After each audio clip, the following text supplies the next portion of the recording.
नमो नारायण। जय गौ माता, वंदे मातरम, माँ भारती को प्रणाम और हृदय से मेरे आराध्य के इस अद्भुत मंत्र का जाप ओम शम शनिश्चराय नमः। आपका जीवन खुशियों से भरा रहेगा इस मंत्र का जाप करने से। कैसे हैं आप सभी लोग? आशा करता हूं शनि भगवान की कृपा से आप सपरिवार कुशल मंगल होंगे और आपका जीवन खुशियों से सदा भरा रहे, मेरी तो ये प्रार्थना रहती है। आज आपके सामने हूं एक सुंदर विषय को लेकर, और आज थोड़ा सा मेरा वीडियो बड़ा हो सकता है, इसलिए थोड़ा सा क्षमा कर देना, क्योंकि मैं अपने हृदय की भाव आपके सामने रखना चाहता हूं। आज 14 जनवरी सन 2021 सूर्य मकर राशि में प्रवेश करेगा और मकर राशि में 5 ग्रहों का मिलन है। इन 5 ग्रहों के मिलन पर क्या रहेगा आपकी राशि पर प्रभाव और क्या कहती है मैदानी ज्योतिष, इस विषय पर चर्चा करूंगा। दूसरा, पिछले कई वर्षों से भय, भ्रम और भ्रांति से बाहर निकालने के लिए भगवान शनिदेव को मैं आपके सामने लेकर आया था। मेरे आराध्य हैं। घर घर, गली गली, चौराहों पर खड़ा होकर मैंने लोगों से कहा कि देवादिदेव शनिदेव से भयभीत होने की जरूरत नहीं है। शनिदेव शत्रु नहीं, मित्र है, कर्म फलदाता है। जैसा आपका कर्म वैसा आपको फल, भाग्य विदाता है, समृद्धि, सुख, वैभव, धन धान्य, मोक्ष के दाता देवादिदेव शनिदेव। और कैसी विडंबना है जो चराचर जगत को भयभीत से मुक्त करता है, भय से मुक्त करता है, उससे आप भयभीत। शनि और सूर्य को लेकर बहुत भ्रांतियां हैं। जन्म कुंडली में कहीं भी शनि और सूर्य साथ विराजमान होते हैं तो मत यही होता है कि पिता और पुत्र में नहीं बनेगी। संपूर्ण विद्वानों को, सभी मनुष्यों को, सभी ज्योतिर्विदों को मेरा प्रणाम, क्षमा मांगते हुए मेरा अनुभव है। और मैं ना आप पे अपने विचार आप पे लाद रहा हूं, ना मैं कोई विवाद करना चाहता हूं, लेकिन मेरे अनुभव में जो बात आई पिछले 30 साल से मैं समाज के सामने रख रहा हूं कि भगवान शनि और सूर्य के इस संबंध पर हमें विचार करना चाहिए और ये बहुत जरूरी है। महादेव का आशीर्वाद और सूर्य और छाया की संतान भगवान शनिदेव। और मैं उन लोगों से भी क्षमा मांगूंगा जिन्हें यह लगता हो कि मैं देव को भगवान कह रहा हूं। एक भक्त के लिए उसका देवता ही उसका भगवान है, उसका इष्ट ही उसका भगवान है, इसलिए मैं भगवान शनिदेव को शनि भगवान कहता हूं। आप लोग कहीं अदरवाइज नहीं लेना, क्यों मेरे आराध्य है। सूर्य और शनि के बारे में जो भ्रांतियां है कि दोनों की आपस में नहीं बनती है, शत्रुता है, ये अर्ध सत्य है, पूरा सत्य नहीं है। इसको समझना पड़ेगा। मित्रों, त्रिदेव ने, ब्रह्मा विष्णु महेश ने इस सृष्टि के संचालन के लिए जना नाम कर्म फल दो ग्रह रूपी जनार्दन, संपूर्ण ग्रहों के रूप में अवतार लिया है। अवतारों का जो स्वरूप है वो ग्रह है। 9 के 9 ग्रह अवतारों का शरीर है। सूर्य रामावतार, चंद्रमा कृष्णावतार। ऐसे 9 के 9 ग्रह अवतारों के प्रतीक है और भगवान शनिदेव कश्यप अवतार के प्रतीक है। समुद्र मंथन में जब सुमेर पर्वत के नीचे पीठ की जरूरत पड़ी तो भगवान शनिदेव ने स्वीकार किया था कि मैं तैयार हूं। तो कश्यप अवतार के प्रतीक है देवादिदेव शनिदेव। अब सूर्य और शनि की जो शत्रुता है, इसका जो भरम है, इसे हमें बाहर आना चाहिए। त्रिदेव ने सृष्टि के संचालन के लिए कर्म फलदाता के रूप में सूर्य और छाया के या संतान के रूप में, शिवांश के रूप में भगवान शनिदेव का जन्म हुआ। शनिदेव को शिवांश कहते हैं, कर्म फलदाता कहते हैं। सूर्य का विवाह विश्वकर्मा की पुत्री संज्ञा के साथ, स्वर्णा के साथ हुआ। शादी के कुछ दिन बाद ही स्वर्णा, संज्ञा भगवान शनिदेव का तेज सहन नहीं कर पा रही थी। वो भयभीत रहने लगी, बीमार रहने लगी, विचलित रहने लगी। तो उसने अपनी साधना के बल पर अपना स्वरूप छाया के रूप में प्रकट किया और छाया से ये वचन लेकर कि ये बात भगवान सूर्यदेव को पता नहीं चले, किसी और को पता नहीं चले कि तुम मेरी छाया हो, तुम सूर्य के साथ रहो। और स्वर्णा अपना आत्मबल बढ़ाने के लिए साधना के लिए चली गई। छाया भगवान सूर्य के साथ रहने लगी। सूर्य और छाया की संतान है भगवान शनि। जब शनि का जन्म हुआ उससे पहले त्रिदेव ने यह घटना अपने योजना के अंतर्गत तैयार की कि ये जो संतान पैदा होगी ये कर्म फलदाता के रूप में इस चराचर जगत में जानी जाएगी। शनि का जन्म हुआ, भगवान सूर्य देव ने शनि के स्वरूप को देखकर, क्योंकि ताप छाया भी नहीं सहन कर पा रही तो वो भी भयभीत रही, तो जो सूर्य का तेज था उस तेज को सहन नहीं करने के कारण भयभीत रहने लगी। तो जो छाया का स्वरूप भगवान सूर्य के साथ रह रहा था और जो संतान प्राप्ति हुई उस भय के कारण, उस ताप के कारण उस भगवान शनि का रंग काला था। तो सूर्य देव ने छाया के ऊपर ये लांछन लगाया कि ये संतान मेरी नहीं है, तुम्हारा संबंध किसी पर पुरुष से है, ये संतान मेरी नहीं, क्योंकि मेरी संतान का रंग काला नहीं हो सकता। और त्रिदेव का अंश, त्रिदेव की कृपा प्राप्ति, भगवान शिवांश के रूप में सूर्य भगवान के यहाँ शनि भगवान ने जन्म लिया था। ये बात उन्हें सहन नहीं हुई कि उनकी माता का अपमान हो रहा है। मेरे पिता मेरी माता के चरित्र पर शंका कर रहे हैं जो सत्य नहीं है, और कहते हैं कि उनकी दृष्टि भगवान सूर्य पे पड़ी और ग्रहण दोष लगा।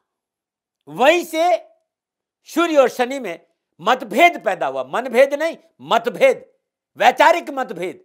ध्यान रखिएगा भाई, शिवांश है और त्रिदेवों की कृपा का प्रसाद है सूर्य और छाया की संतान भगवान शनिदेव। इसलिए इस बात को समझना बहुत जरूरी है कि जो शिवांश होगा, त्रिदेव का प्रसाद होगा, वो नीति नियम और सिद्धांत का पालन करने वाला। भगवान शनिदेव कर्म फल दाता है। नीति नियम सिद्धांत से कभी उन्होंने समझौता नहीं किया, चाहे भले ही कितने कष्ट आ जाए, चाहे पिता हो, चाहे त्रिदेव स्वयं हो, चाहे माता हो। उनसे वैचारिक मतभेद जरूर था, मनभेद नहीं। और यह भी साबित हो गया, एक समय ऐसा भी आया कि स्वयं छाया भगवान सूर्य की यहां रहने लगी पत्नी के रूप में, और स्वर्णा को गृह त्याग मिला और यह मनोमालिन्य समाप्त हो गया था। तो जिस घटना के कारण भगवान सूर्यदेव शनि की शत्रुता थी या वैचारिक मतभेद था, वो समाप्त हो गया था। इसलिए कभी यह मत कहिए कि सूर्य और शनि यदि साथ में आ जाएगा तो कष्ट ही मिलेगा। मैं इस बात से सहमत नहीं होता हूं, इसलिए अपने विचार रखता हूं। मैं आप लोगों से कहना चाहता हूं, पिता जो स्वयं इस सृष्टि का आत्मा का कारक है, प्राणों का आधार है, जीवन का आधार है, वो पुत्र के घर आ रहा है। और पुत्र नीति नियम सिद्धांत के पालन करने वाला कर्म फल दाता है। वो कितना मर्यादित है ये आप सभी लोग जानते हैं, न्यायप्रिय है। और जब पिता पुत्र के घर आ जाते हैं तो पुत्र के सारे अधिकार पिता के पास आ जाते हैं। तो वहां पुत्र प्रतिकूल नहीं होता है भाई, प्रफुल्लित और प्रसन्नचित रहता है। तो 14 जनवरी को सूर्य मकर राशि में आ रहा है।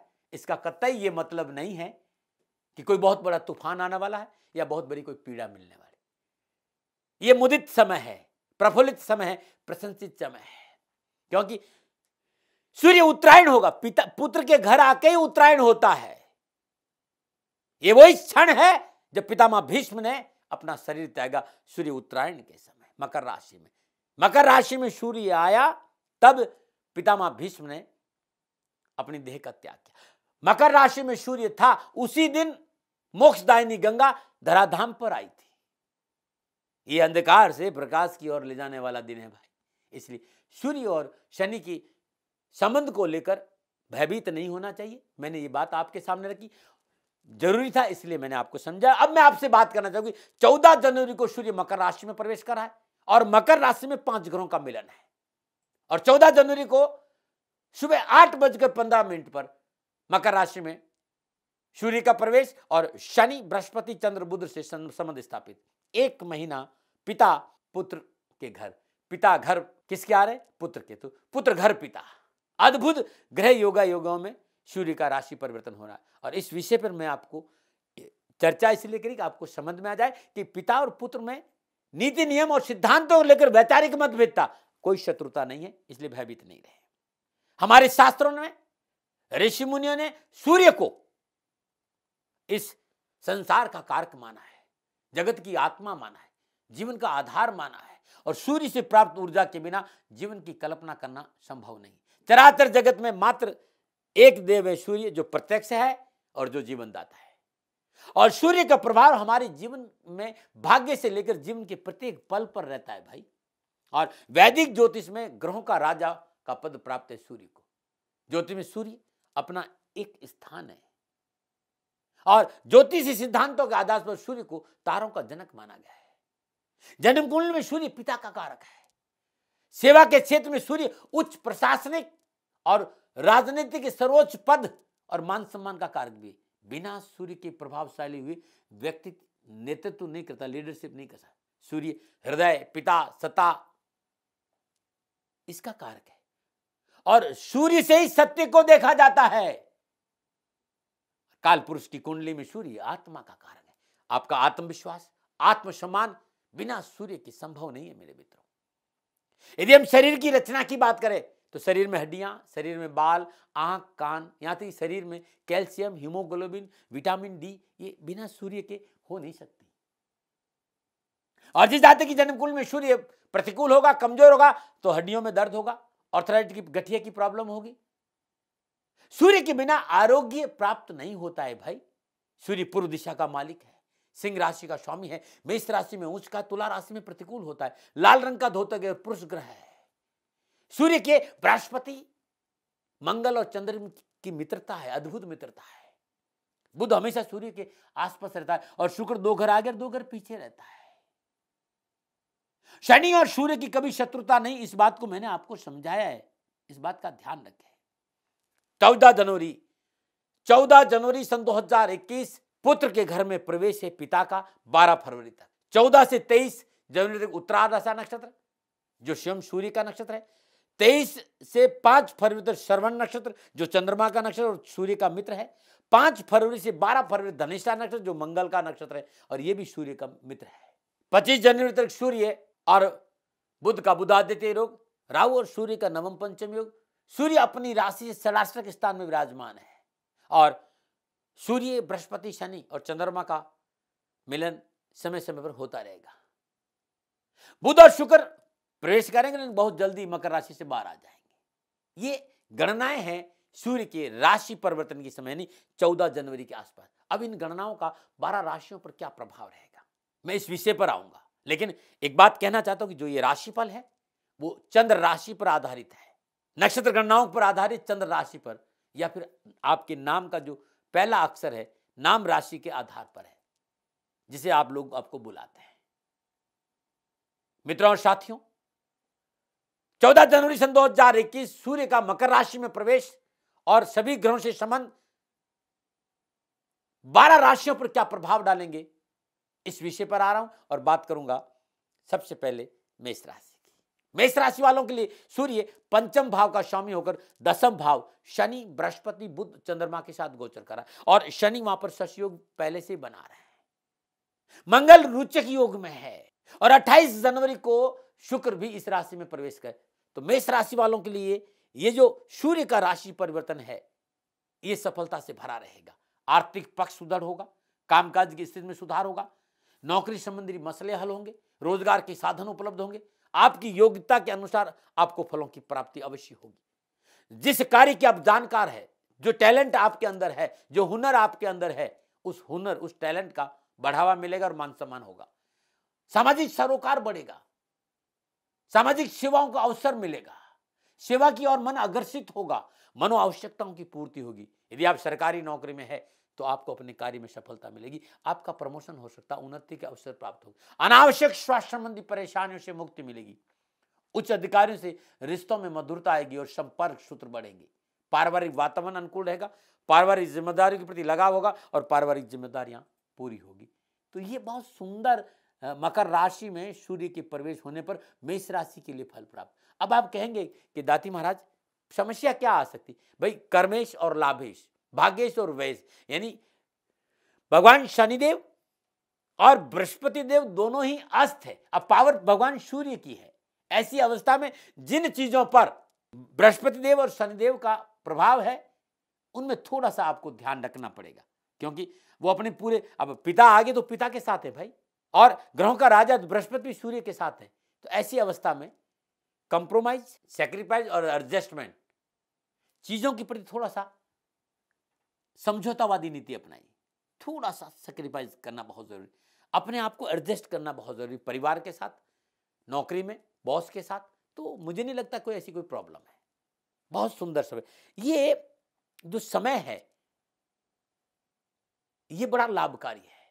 बस थोड़ा सा अपने अहंकार को कंट्रोल में रखना है, बाकी कहीं कोई मेष राशि वालों के लिए प्रॉब्लम नहीं। क्या उपाय करें मेष राशि वालों? बड़ा सुंदर उपाय बता रहा हूं आपके लिए। आप लगातार 1 महीना या हर मंगलवार को दूध और चावल का दान गरीब और निर्धन व्यक्तियों को दान में दीजिए, और ओम हम पवनंदनाय स्वाहा, ओम हम पवनंदनाय स्वाहा, इस मंत्र का जाप करेगा, जीवन खुशियों से भरा रहेगा। नमन। बात करते हैं अब वृषभ राशि की। वृषभ राशि वालों के लिए सूर्य चतुर्थ भाव का स्वामी होकर नवम भाव यानी भाग्य स्थान, पिता स्थान, शनि, बृहस्पति, बुध और चंद्रमा के साथ गोचर कराए, और 28 जनवरी को शुक्र भी इस राशि में प्रवेश करेगा। वृषभ राशि वालों के लिए ये 1 महीना सार्थक रहेगा। भाग्य आपके पक्ष में करवट ले रहा भाई, भाग्य में वृद्धि होगी, क्योंकि भाग्य भाव में विराजमान है। चतुर्थ भाव का स्वामी सूर्य नवम भाव में यानी भाग्य स्थान में शनि, बृहस्पति, बुध और चंद्रमा के साथ गोचर कर रहा है। 28 जनवरी को शुक्र वहां आ जाएगा, कार्य में सफलता मिलेगी, आमदनी के साधन बढ़ेगी, आमदनी के साधनों में किए गए प्रयास सार्थक सिद्ध होंगे, परंतु थोड़ा सा खर्चा है। यदि आप नौकरी में हैं तो अपने लक्ष्य और अपने प्रयासों को थोड़ा सा मजबूत करिए, टारगेट करिए, अपने लक्ष्य पर सफलता मिलेगी। ये समय मनोनुकूल स्थान परिवर्तन, प्रवेशन और नई जिम्मेदारियों का संकेत दे रहा है। नई जिम्मेदारियां मिलेगी और जिम्मेदारियां आप संभालने में सक्षम रहेंगे। नौकरी और व्यवसाय को लेकर यात्राओं का संकेत नजर आ रहा है। यदि आप नौकरी में हैं तो एक्स्ट्रा इनकम के लिए काम करना चाहते हो, समय ठीक है। पिता का पूर्ण सहयोग, आशीर्वाद के साथ पैसा भी मिलेगा, परंतु पिता के स्वास्थ्य को लेकर परेशानी नजर आ रही, थोड़ा सा ध्यान दीजिए। गणनाएं संकेत दे रही है कि आपकी सास आपकी पराक्रम में वृद्धि के साथ समाज की ओर, परिवार की ओर आपका ध्यान बढ़ेगा और आपकी यश और कीर्ति भी बढ़ेगी। पारिवारिक सदस्यों का साथ मिलेगा, पारिवारिक समन्वय बढ़ेगा, पारिवारिक मसले हल होंगे और परिवार के साथ घूमने फिरने का अवसर भी मिलेगा। अब सावधानी क्या, क्योंकि भाग्य स्थान में देवगुरु बृहस्पति और शनिदेव अस्त है, तो इस बात का संकेत मिलता है रिश्तों को लेकर आपको थोड़ी सी सावधानी बरतनी है। शत्रु आपके सम्मान में कमी करने का प्रयास करेगा, झूठा आरोप लग सकता है, एलिगेशन कोई लग सकता है, कोई सरकारी मसला आ सकता है, इस पे थोड़ा सा ध्यान देना है। अपनों से बड़ों को अपने साथ रखने का प्रयास ज्यादा करें। यदि आपके बड़े आपके साथ खड़े हैं तो अपमान, भय, बाधाओं से छुटकारा अवश्य मिल जाए। क्या करें वृषभ राशि वालों? ओम द्राम द्रीम द्रम सा शुक्राय नमः, शुक्र के बीज मंत्र का जाप करिए, और हर शुक्रवार के दिन पीले कपड़े में चने की दाल बांधकर श्रद्धानुसार किसी मंदिर में दान दीजिए, या श्रद्धानुसार दूध जो गली में कुत्ता घूमता है उस कुत्ते को पिलाई, बड़ा अच्छा रहेगा। सर्दी का मौसम है,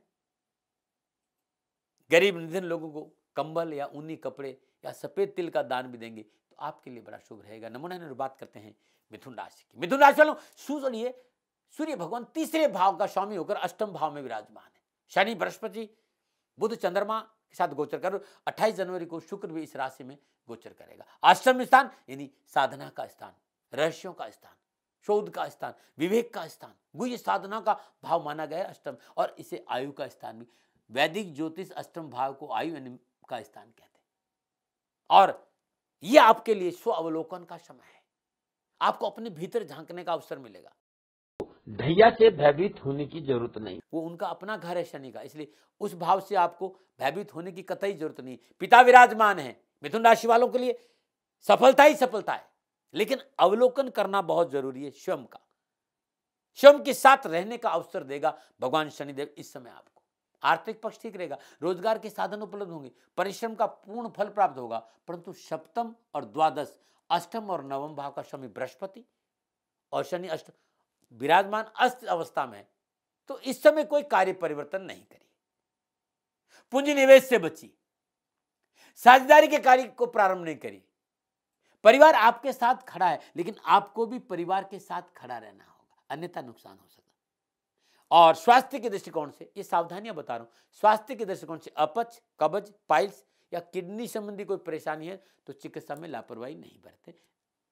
एक बात और कहना चाहता हूं, विशेष सावधानी आपके लिए है क्योंकि अष्टम भाव में बृहस्पति देव और शनिदेव अस्त है, तो इस महीने सामाजिक वैवाहिक दायरों का जो दायरा है आपका, सीमाओं का उल्लंघन आपको नहीं करना, इससे जगह सही संभव है। यदि आप किसी के लिए गड्ढा खोदेंगे ना तो आप उसमें जरूर गिरेंगे, इसलिए किसी का बुरा नहीं करें और षड्यंत्रों से दूर रहेंगे तो कहीं कोई प्रॉब्लम नहीं। उपाय क्या है?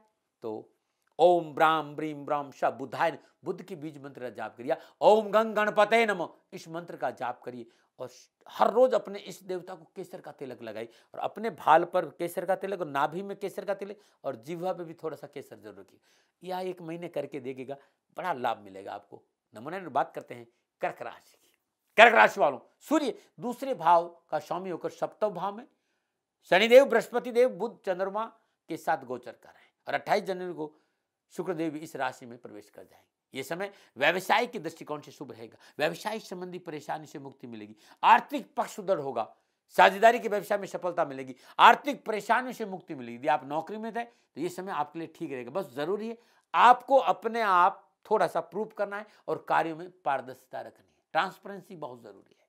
सेखी बगाड़ना, बढ़ चढ़कर बातें करना, अत्यधिक आत्मविश्वास दिखाना, झूठा अहंकार नौकरी में तकलीफ दे सकता है और यही एक कारण होगा कि आपका प्रतिकूल नौकरी परिवर्तन भी संभव है। नक्षत्र गणना यह संकेत दे रही है कि रिश्तों को संभाल कर, रिश्तों के प्रति लापरवाही नहीं, पारिवारिक मसलों को लेकर समझौतावादी नीति अपनाएं। थोड़ा सा सैक्रिफाइस बहुत जरूरी है, कंप्रोमाइज बहुत जरूरी है। पारिवारिक दृष्टिकोण से सावधानी का समय है, जीवन साथी और संतान पक्ष पर लापरवाही नहीं बरते। विशेष सावधानी क्या रखनी? इस महीने शत्रु षड्यंत्रों से सावधान दे क्योंकि सप्तम भाव में सूर्य मकर राशि में है, सप्तम भाव में बृहस्पति और शनि दोनों ही अस्त है और कहते हैं ना कि दूसरे भाव का स्वामी है भाई, और मार्केश भी हो जाता है। ऐसी अवस्था स्वास्थ्य को लेकर लापरवाही नहीं बरते, राजनीतिक जोड़ तोड़ से बचे, पेट दर्द, सिर दर्द और माइग्रेन की कोई प्रॉब्लम है तुरंत डॉक्टर से चिकित्सा ले। क्या उपाय? हर रोज प्रातःकाल नित्य कर्म स्नान उपरांत भगवान सूर्य को जल जरूर दे और तत्पश्चात भगवान शिव के शिवलिंग पर कच्चा दूध अर्पित करिए। ओम नमः शिवाय का जाप करते, बड़ा शुभ मिला और बड़ा लाभ है। छोटा सा उपाय करके देखिएगा, सारे कष्ट आपके मिट जाएंगे। और दान के रूप में आप यदि कुछ करना चाहते हैं तो गरीब को गर्म कपड़ों का दान दीजिए, बड़ा शुभ रहेगा आपके लिए। नमूना बात करते हैं सिंह राशि। सिंह राशि वालों के लिए सूर्य लग्नेश होकर छठे भाव में शनि, बृहस्पति, बुध और चंद्रमा के साथ गोचर कर रहे हैं और 28 जनवरी को शुक्र भी वहां आ जाएंगे। व्यवसाय, नौकरी, आर्थिक दृष्टिकोण के लिए यह महीना आपके लिए ठीक रहेगा। व्यवसाय विस्तार होगा, व्यवसाय में सुदृढ़ता आएगी, प्रयास सार्थक होंगे, रोजगार संबंधी परेशानी से मुक्ति मिलेगी, रोजगार के एक से अधिक साधन उपलब्ध होंगे और नौकरी में अनुकूलता आएगी, बहुत प्रसन्न होगा और सहकर्मियों का पूर्ण सहयोग प्राप्त होगा। यदि आप प्रशासनिक अफसर है या मास कम्युनिकेशन में, तकनीकी के क्षेत्र में है, न्यायपालिका में हैं, आप न्याय करते हैं, जज के पद पर विराजमान है या वकालत के क्षेत्र में है, तो ये समय आपको पूर्ण सफलता का संकेत दे रहा है। आप राजनीतिक के क्षेत्र में हैं तो पद और प्रतिष्ठा में वृद्धि होगी, घर परिवार में मांगलिक कार्य संपन्न होंगे और आपकी कार्य क्षमता में वृद्धि होगी। आपके अधिकारों को लेकर यह समय बड़ा अनुकूल है, कोर्ट कचहरी के मसले हल होंगे और विजयश्री आपका दामन चूमेगी, परंतु स्वास्थ्य को लेकर कोई लापरवाही नहीं करें। विशेष सावधानी, छठे भाव में बृहस्पति और शनिदेव का और शुक्रदेव भी वहां अस्त होंगे, तो अनावश्यक भय, भ्रम और भ्रांति से दूर रहे, तनाव को अपने ऊपर हावी नहीं होने दे, सरकार विरोधी कार्य नहीं करे। सरकारी नौकरी में है तो इस बात का विशेष ध्यान रखें, किसी तरह की धोखाधड़ी आपको मुसीबत में डाल सकती, सास उत्साह में कमी नहीं आने दे और नकारात्मक थॉट प्रोसेस को अपने आसपास नहीं गुजरने दे, तो कहीं कोई परेशानी नहीं। क्या उपाय करें? हर रविवार को श्रद्धानुसार गुड़ और खल का दान गौशाला में करिएगा, कहीं टेंशन नहीं। गरीब कन्याओं को लगातार 21 दिन 400 ग्राम गुड़ अपने हाथ से दान में दीजिए, फिर गाय को खिला दीजिएगा, सारे कष्ट मिट जाएंगे। नमो नारायण। और बात करते हैं कन्या राशि की। कन्या राशि वालों के लिए सूर्य 12वें भाव का स्वामी होकर पंचम भाव में शनि, बृहस्पति, बुध और चंद्रमा के साथ गोचर करे और 28 जनवरी को शुक्र भी वहां इस राशि में आ जाएगा। कन्या राशि वालों के लिए यह समय व्यवसाय, नौकरी और आर्थिक दृष्टिकोण से ठीक रहेगा। व्यवसाय में नए संपर्क सूत्रों का लाभ मिलेगा। व्यवसायिक लाभदायक योजनाएं बनेगी और सफल भी होगी। देश विदेश से नए व्यवसायिक संबंधों के साथ साथ आर्थिक पक्ष सुदृढ़ होगा। पंचम भाव संतान, शिक्षा, साथी, अपनों का प्यार। सूर्य का मकर राशि में आना ये गणनाएं संकेत दे रही है कि रिश्तों को लेकर थोड़ा संभल कर रखें, रिश्तों की कदर करें। यदि आपने रिश्तों की कदर की तो हर क्षेत्र में सफलता आपको मिलेगी। पंचम स्थान शिक्षा का स्थान और शिक्षा के क्षेत्र में पूर्ण सफलता मिलेगी। नए कॉलेज, नए स्कूल में प्रवेश मिलेंगे, मनोनुकूल विषय चुनने का मौका मिलेगा, प्रतियोगी परीक्षाओं में सफलता मिलेगी और बड़ा अच्छा समय है। लेकिन एक बात और कहना चाहता हूं आपको, क्योंकि गणनाएं ये कह रही है कि अपनों का आपको पूरा साथ मिलेगा, अपनों के साथ रिलेशनशिप में मजबूती आएगी, थोड़ा सा दैनिक दिनचर्या में भी सुधार होगा, प्रफुल्लित और प्रसन्नित भावों से भरे रहेंगे और बड़ा अच्छा समय आपके लिए। लेकिन एक बात और जरूरी है कि घर परिवार में वृद्ध व्यक्तियों की स्वास्थ्य संबंधी कोई लापरवाही नहीं बरते तो बड़ा अच्छा रहेगा। विशेष सावधानी क्या है? बृहस्पति देव और शनिदेव अस्त कहां हो रहे हैं? पंचम भाव में शुक्रदेव भी अस्त भी होंगे। तो आत्मविश्वास में कमी नहीं आने दें, किसी गरीब का हक नहीं मारे। संपन्न होने का कतई मतलब नहीं है कि आप किसी भावनाओं के साथ खेलें, किसी की भावनाओं के साथ, इसका परिणाम आपके लिए घातक हो सकता है। यह है सावधानी। नए कारोबार संबंधी या साझेदारी काम शुरू करना चाहते हैं या मल्टीनेशनल कंपनी में काम मिलने का कोई आप प्रपोजल आता है तो लीगल प्रोस्पेक्ट के प्रति लापरवाही नहीं बरते। जो आदमी इस चीज को जानता हो उसे जरूर सलाह लें। क्या उपाय करें? मिट्टी के बर्तन में शहद भरकर किसी मंदिर में रख के आ जाइए और हर रविवार को आंखों से दिव्यांग जो लोग हैं उनके लिए भोजन की व्यवस्था करेगा, बड़ा शुभ रहेगा। नमन। अब बात करते हैं तुला राशि की। तुला राशि वालों के लिए सूर्य एकादश भाव का स्वामी होकर चतुर्थ भाव में शनि, बृहस्पति, बुध, चंद्रमा के साथ गोचर कर 28 जनवरी को शुक्र इस राशि में प्रवेश कर जाए। तुला राशि वालों के लिए समय ठीक रहेगा, आवश्यकताओं की पूर्ति होगी, मनोनुकूल कार्य परिवर्तन करने का सुअवसर मिलेगा और कारोबारी मसले हल होंगे। कारोबार में किए गए प्रयास आपके लिए मनोनुकूल सफलता देंगे। 11वां भाव लाभ का स्थान है और लाभ स्थान का स्वामी चौथे भाव में बैठ रहा है और चतुर्थ दैया है। दैया के भैया से आप दूर हो जाइए, दैया से आपको डरने की कहीं जरूरत नहीं है। चौथे भाव में बैठा है और चौथा भाव सुख समृद्धि, जमीन जायदाद, माता का भाव है और इस स्थान में सूर्य का बैठना संकेत है घर की सुख समृद्धि के साधनों में वृद्धि होगी, कुछ नया करने का अवसर मिलेगा, घर में वाहन आ सकता है, घर परिवर्तन कर सकते हैं, अपनों के साथ आमोद प्रमोद में समय व्यतीत होगा, घूमने फिरने का अवसर मिलेगा। गणनाएं संकेत देगी वो घर में आप रिनोवेशन भी कर सकते हैं। पुराना घर है तो कुछ अंदर में नया कुछ कर सकते हैं। नमो नारायण। सावधानी क्या है? चौथा भाव और सुख का भाव है, माता का भाव है, समृद्धि का भाव है और भगवान शनिदेव और बृहस्पति देव और शुक्रदेव वहां अस्त होंगे। तो ये संकेत देते हैं कि विवादित जमीन जायदाद या वाहन या प्रॉपर्टी में पूंजी निवेश अपने को नहीं करना चाहिए। माता या माता तुल्य किसी व्यक्ति के स्वास्थ्य को लेकर भी लापरवाही नहीं बरते। अपनी आवश्यकताओं की अवहेलना नहीं करें। जो आपके अपने हैं उनकी आवश्यकताओं की अवहेलना नहीं। यदि ये आप हैं, ठीक हैं, आप समझदार हैं, इसके लिए आपको धन्यवाद। यदि आपको लगता है कि आप ठीक हैं, आप जो कर रहे हैं बहुत अच्छा कर रहे हैं, आपको मेरी ओर से धन्यवाद। लेकिन जो आपके साथ हैं वो भी ठीक हो सकते हैं, इस बात के प्रति लापरवाही नहीं करें। क्या उपाय करें? हर रोज श्रद्धानुसार चींटियों, गेहूं का दलिया, बाजरे का दलिया और बुरा मिलाकर चींटियों को भोजन देना बड़ा शुभ रहेगा आपके लिए। ये आप कर लीजिएगा, आपके सारे कष्ट पिटेंगे, आपकी परेशानियों का निवारण होगा। और यदि आप त्र्यंबकम यजामहे सुगंधिम पुष्टिवर्धनम उर्वा रुक्मिव बंदनात् मृत्युमोक्षमाम अर्थात इस मंत्र का जाप करते भगवान शिव के शिवलिंग मीठा दूध अर्पित करते हैं तो सारे कष्ट मिटेंगे श्रद्धानुसार हर रोज। ये 1 महीना। नमन। बात करते हैं वृश्चिक राशि की। वृश्चिक राशि वालों के लिए सूर्य 10वें भाव का स्वामी होकर 3रे भाव में बैठा है। शनि, बृहस्पति, बुध और चंद्रमा के साथ गोचर कर 28 जनवरी को शुक्र भी इस राशि में आ जाए। साहस और पराक्रम में वृद्धि, मनोबल बढ़ेगा, मनो आवश्यकताओं की पूर्ति, कार्य क्षमता में वृद्धि, परिश्रम और मेहनत का फल प्राप्त होगा और धन की आवक कम जरूर है लेकिन आवश्यकताओं की पूर्ति होती रहेगी। नौकरी में अनुकूलता आएगी, नौकरी में उन्नति के अवसर प्राप्त होंगे, घर में मांगलिक कार्य संपन्न होंगे। पारिवारिक मसलों को लेकर नक्षत्र गणना संकेत दे रही है कि बहुत जरूरी है अपनों को निभाना, अपनों को साथ लेकर चलना, अपनों के साथ खड़े होना, क्योंकि इस समय जो आपसे बड़े हैं उनको कुछ परेशानी का संकेत नजर आ रहा है। व्यवसाय और या नौकरी को लेकर छोटी मोटी यात्राओं का योग है, लेकिन यात्राएं आपके लिए ठीक रही तब भी स्वयं वाहन चलाकर यात्रा नहीं करें तो बहुत अच्छा रहेगा। स्वास्थ्य को लेकर समय ठीक है, फिर भी कोई पुरानी बीमारी है तो चिकित्सक को नजरअंदाज नहीं करें। आपके विरोधी चाहकर भी आपका नुकसान नहीं कर पाएंगे इस सूर्य के मकर राशि में प्रवेश से। विशेष सावधानी, तीसरे भाव में बृहस्पति देव, शनिदेव और शुक्रदेव अस्त होंगे। भाई बहनों के कार्यों को लेकर सतर्कता बहुत जरूरी है। आपके बड़े भाई बहनों को परेशानी का संकेत नजर आ रहा है।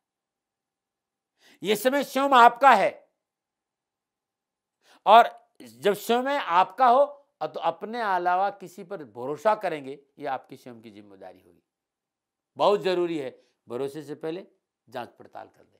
क्या उपाय करें? ओम नमः भगवते वासुदेवाय नमः, इस मंत्र का जाप करिए और हर रोज तुलसी के पौधे के आगे शुद्ध देसी घी का दीपक जलाइए। गरीब बच्चों को पढ़ाई की वस्तु और कपड़े का दान देंगे तो बहुत अच्छा रहेगा, आपके सारे कष्ट मिटेंगे। और श्रद्धानुसार गुड़, कैरियर, कारोबार, नौकरी और पैसे संबंधी परेशानियों के निवारण के लिए सफाई कर्मचारी को दान में दीजिए। और आप स्वयं सफाई कर्मचारी हैं तो आप गौशाला में दान दीजिएगा, बड़ा शुभ रहेगा। नमन। और बात करते हैं धनु राशि की। धनु राशि वालों, सूर्य नवम भाव का स्वामी होकर दूसरे भाव में शनि, बृहस्पति, बुध, चंद्रमा के साथ गोचर करा और 28 जनवरी को शुक्र भी इस राशि में प्रवेश कर जाएगा। व्यवसाय, नौकरी, आर्थिक परिस्थितियों के हिसाब से समय ठीक है। कामकाज में अनुकूलता आएगी, मनोनुकूल काम करने का अवसर मिलेगा और मेहनत का पूर्ण फल प्राप्त होगा। प्रभावशाली व्यक्तियों से संपर्क बढ़ेगा और उनके सहयोग से अनावश्यक धन संबंधी, काम संबंधी, परिवार संबंधी, सरकार संबंधी परेशानी से आपको मुक्ति मिलेगी। आर्थिक परिस्थिति में सुधार होगा। नौकरी संबंधी परेशानी से मुक्ति मिलेगी और नौकरी में मनोनुकूल अवसर मिलेंगे। कार्य क्षेत्र में आपकी साख बढ़ेगी। लेकिन इस समय जो नक्षत्र गणना ने वो संकेत है कि स्वावलोकन, आत्ममंथन, आपका आपके प्रति विश्वास और सकारात्मक सोच आपको कार्य में सफलता दिलाएगी, लाभ का संकेत दे रही है। इसलिए बहुत जरूरी स्वावलोकन और आत्ममंथन। अपनों के साथ समय बीतेगा और आपसी मनोमाने लिए पीछा छूटेगा। विशेष सावधानी क्या आपके लिए? सूर्य नवम भाव का स्वामी होकर दूसरे भाव में, बृहस्पति, शनि, शुक्र का अस्त होना, ये संकेत कि सफलता तभी है जब तक आप अपने अहंकार पर काबू रखें, अपनों की भावनाओं की कदर करें। झूठा अहंकार, अनगल बयानबाजी और अपने विचारों को आप अपनों पर थोपेंगे तो तकलीफ आ सकती है। सफलता के लिए बुजुर्गों की सलाह को नजरअंदाज नहीं करें। नमन। क्या उपाय करें? बहुत अच्छा रहेगा, आप ओम ग्राम ग्रीम ग्राम श गुरुवे नमः बृहस्पति के बीज मंत्र के जाप करिए और श्रद्धानुसार चने की दाल गरीब, निधन, स्वागन स्त्री को दान में दीजिएगा, बड़ा अच्छा रहेगा। और बात करते हैं मकर राशि की। मकर राशि वालों के लिए सूर्य अष्टम भाव का स्वामी होकर लगन भाव में शनि, बृहस्पति, बुध और चंद्रमा के साथ गोचर कर 28 जनवरी को शुक्र भी इस भाव में आ जाएगा। मकर राशि वालों के लिए यह समय शुभ रहेगा और साढ़े साथी है, भय से मुक्त होइए। साढ़े साथी के भय से आपको घबराना नहीं है। यह समय मकर राशि वालों के लिए संयम, धैर्य और सकारात्मक सोच का है। निराशा को अपने ऊपर हावी नहीं होने देना है। आर्थिक पक्ष को लेकर कुछ राहत अवश्य मिलेगी, लेकिन आसपास की सर्कल के जो आपका है उसके पीछे अंधी दौड़ नहीं लगाना है। आंखें खुली रखना है, दिमाग आपका काम करे, ये बहुत जरूरी है। सुननी सबकी, करना वो जो आपकी मर्जी, सफलता आपके साथ रहेगी। क्योंकि गणनाएं संकेत दे रही कि आर्थिक हानि का कारण आपका मनोबल कमजोर हो सकता है। तो भाई एक बात ध्यान रखो, समय आ रहा है थोड़ा आपका, धीरे धीरे आप मकर राशि वालों के लिए 2021 ठीक रहेगा, लेकिन अभी भी थोड़ा सा समय है। यदि आप नौकरी में हैं, कामकाज को लेकर थोड़ा सा सतर्क रहे, व्यर्थ की गॉसिप से बचे, ऑफिस में अनावश्यक मध्यस्थता नहीं करें लोगों की। ये बात भी जान, ठीक है मैं बैठा हूं ना, आप कर लो, आप लोगों की मध्यस्थता मत करिए, चाहे वो कानूनी हो, चाहे पैसे हो, चाहे पारिवारिक मसले हो, मध्यस्थता मत करिए। कुछ नया करने का अवसर मिलेगा मकर राशि वालों को और उन्नति के अवसर भी मिलेंगे। फिर भी मैं कह सकता हूं प्रयास सार्थक होंगे, धन की आवक जरूर होगी। चुनौतियों से नहीं घबराइए, सफलता आपको चुनौतियों के बाद ही है।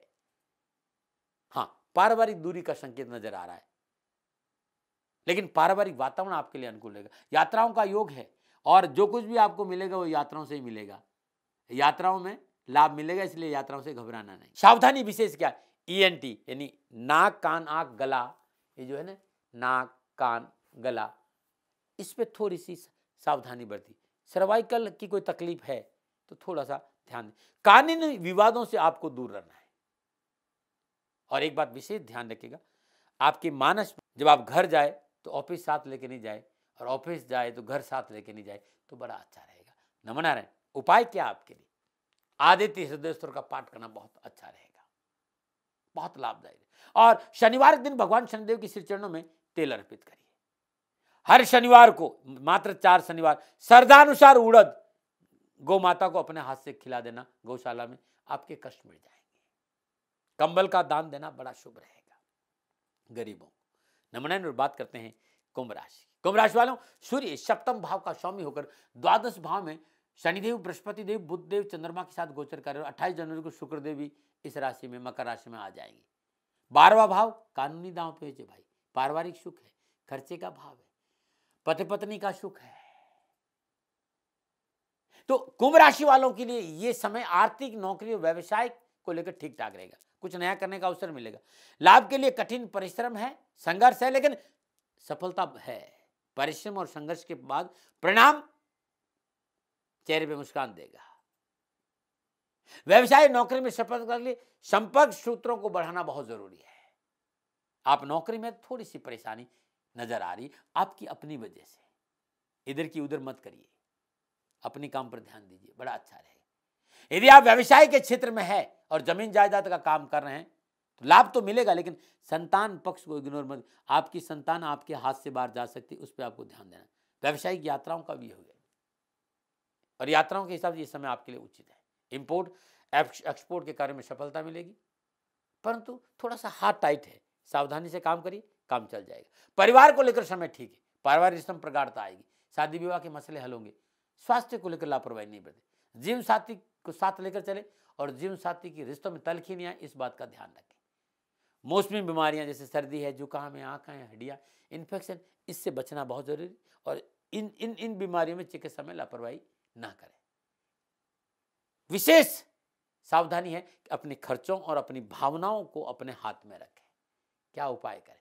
हर रोज प्रातःकाल नित्य कर्म स्नान उपरांत भगवान सूर्य को जल दीजिए, और एक सूखा नारियल अपने ऊपर से 7 बार उठाकर मां भगवती के मंदिर में रखा है। ऐसा लगातार 4 शनिवार करेगा, कष्ट कम आएगा। नमन। बात करते हैं मीन राशि। मीन राशि वालों के लिए सूर्य छठे भाव का स्वामी होकर एकादश भाव में शनि, बृहस्पति, बुध और चंद्रमा के साथ गोचर कर रहा है। 28 जनवरी को शुक्र भी इस राशि में आ जाएगा। मीन राशि वालों, ये समय आपके लिए बड़ा लाभप्रद है।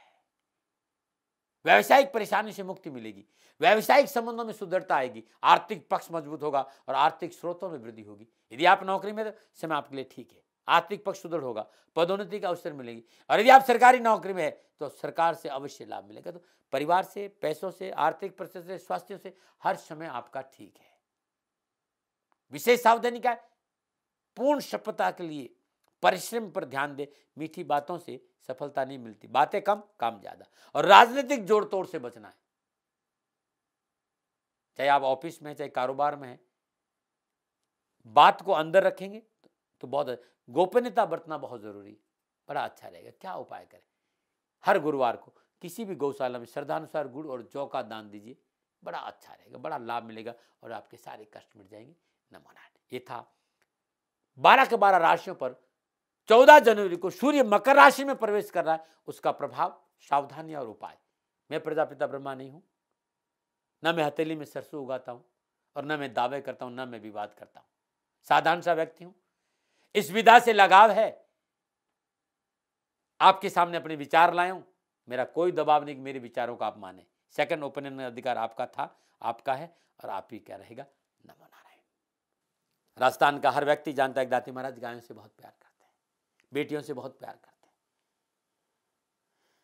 हजारों सैकड़ों बेटियों के लिए, जीवन के लिए मैंने अपना संपूर्ण जीवन दिया है, और ये मेरा शौक था, मेरी राष्ट्र की धरोहर थी, और ये करना मेरा कर्तव्य और कर्म था। मैं आपको किसी वजह से नहीं सुना रहा हूं, बस खाली बता रहा हूं कि ये मेरा जीवन का लक्ष्य रहा है। मनुष्य हूं और मानव होने के नाते मेरा कर्तव्य है कि मैं अपनी राष्ट्र की सेवा करूं। मैं इस राष्ट्र का नागरिक हूं।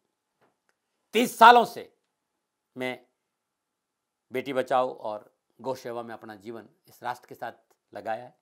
वर्तमान परिस्थितियां आर्थिक दृष्टिकोण से मेरी अनुकूल नहीं है, धन नहीं मांग रहा हूं कि मुझे आप पैसे दीजिए, नहीं, पहले भी कभी नहीं मांगा और अब भी मैं नहीं कह रहा हूं, और ये मेरा अहंकार नहीं है, क्योंकि धन को लेकर मैं राष्ट्र के सामने कभी नहीं आया था। हमेशा मैंने ये कहा कि साहब सेवा करिए, आप, मैं भी सेवा करता हूं, आप भी सेवा करिए, धन नहीं चाहिए। लेकिन वर्तमान में जो आर्थिक परिस्थिति है वो मेरे को ये कहने के लिए मजबूर कर रही है कि सन्निधान गौशाला की गायें दुखी नहीं रहे, इसके लिए मुझे आपका सहयोग चाहिए, और सहयोग के लिए मैं स्वयं आपके साथ खड़ा हूं, आपकी समस्याओं के समाधान के लिए। भाई, आप अपनी जन्म कुंडली का अवलोकन कराना चाहते हैं, आप अपनी जन्म कुंडली बनाना चाहते हैं, आपको बहुत सी चीजों की जानकारी चाहिए, तो मैं आपके साथ खड़ा रहूंगा, पूरे साल खड़ा रहूंगा, जब तक जीऊंगा तब तक खड़ा रहूंगा। नंबर आ रहा है, इन नंबरों पे संपर्क करिए, आप मेरे से बात करिए, लेकिन इसकी एवज में गायों के लिए चारे की व्यवस्था कर लीजिए। और इसीलिए मैंने कहा था कि भाई थोड़ा दिन, इस समय मैं परेशानी में हूं और मेरी गायें चारों को लेकर थोड़ी सी परेशान हैं, ऐसा हृदय से आया। लोगों ने कहा कि राष्ट्र आपसे प्यार करता है दाती महाराज, एक बार निवेदन करिए।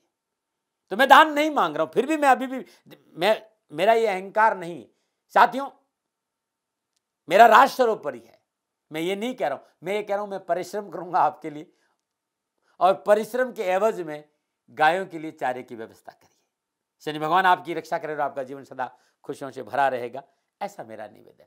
और वे लोग जो सक्षम है, सामर्थ्यवान है, और जिन्हें दाती महाराज के ज्योतिषीय समाधान की आवश्यकता नहीं, तो उनको मेरा प्रणाम, क्योंकि बहुत से लोगों को मैंने देखा है पिछले एक महीने में, लगभग 20 से 25-50 लोग ऐसे भी हैं जिन्होंने सन्निधान गौशाला में 2100 रुपया चारा कर दिया है।